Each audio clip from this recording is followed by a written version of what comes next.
Shalom. Kita masih tetap berbicara tentang baptisan Roh Kudus. Kali ini kita mau membahas tentang maksud Allah yang kurang dipahami oleh manusia tentang baptisan Roh Kudus.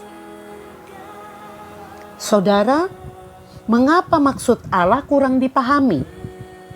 Karena banyak orang tidak mengerti bahwa ketika mereka dibaptis, Roh Kudus sudah ditempatkan di dalam diri mereka. Roh Kudus ini adalah meterai dari Allah yang menandakan bahwa kita ini miliknya Allah, bukan milik kita lagi. Sepenuhnya miliknya Allah.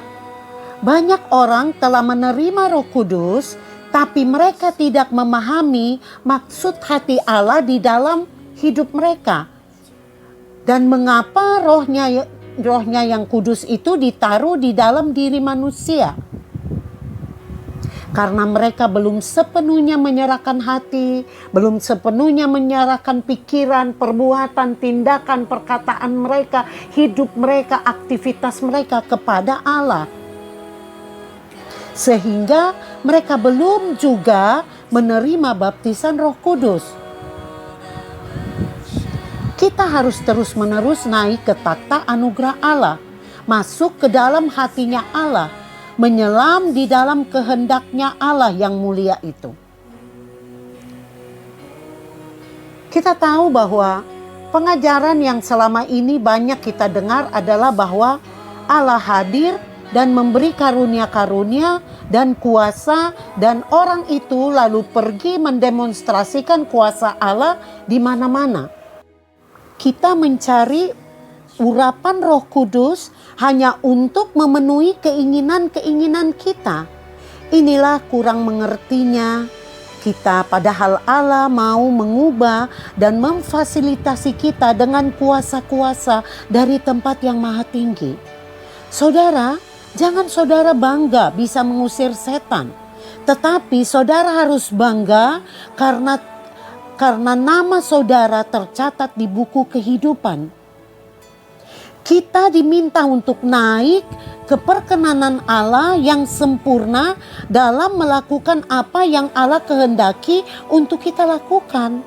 Dan kita menanggalkan pikiran-pikiran dan keinginan-keinginan kita yang bersumber dari kedagingan, keinginan-keinginan daging.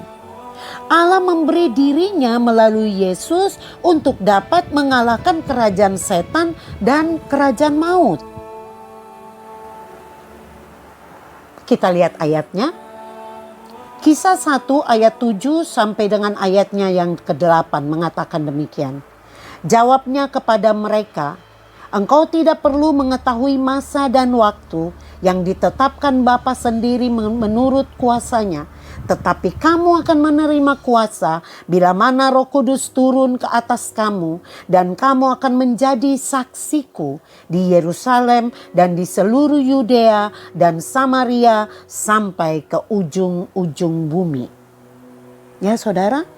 Jadi Bapa telah menetapkan kita untuk semua peristiwa. Jadi Bapa yang menetapkan menurut kuasanya. Oleh sebab itu Yesus mengatakan kita tidak perlu tahu masa dan waktu yang telah ditetapkan oleh Allah. Tapi dikatakan bahwa kamu akan menerima kuasa saat Roh Kudus dicurahkan kepadamu dan akan menjadi saksi-saksiku di seluruh dunia. Ya saudara, kita tahu bahwa Tuhan Yesus pergi ke surga agar harta terbesar yang disimpan di hati Allah itu dapat dilepaskan bagi keuntungan kita. Dari hidup Allah mengalir aliran-aliran hidupnya sendiri dan sifat-sifatnya menguasai kita dari ujung kepala sampai ke ujung kaki. Dan bahwa kita dipenuhi oleh Roh Allah sebanyak mungkin yang dapat kita terima. Wow, dahsyat. Ya saudara, kita lihat bagaimana Allah itu sangat mengasihi kita Dan Allah memberikan Roh-Nya yang kudus itu tinggal di dalam diri kita. Dan kita harus menerima baptisan Roh Kudus itu. Dan yang melakukan baptisan Roh Kudus adalah Tuhan Yesus. Ya saudara, kita bisa minta kepada Tuhan Yesus agar kita dibaptis oleh Roh Kudus. Seperti yang terjadi di loteng Yerusalem. Ya saudara, sehingga dengan baptisan Roh Kudus kita dapat melakukan pekerjaan-pekerjaan Allah di muka bumi ini atas pertolongan Roh Kudus. Ya saudara, demikianlah kebenaran firman Tuhan. Tuhan Yesus memberkati. Amin.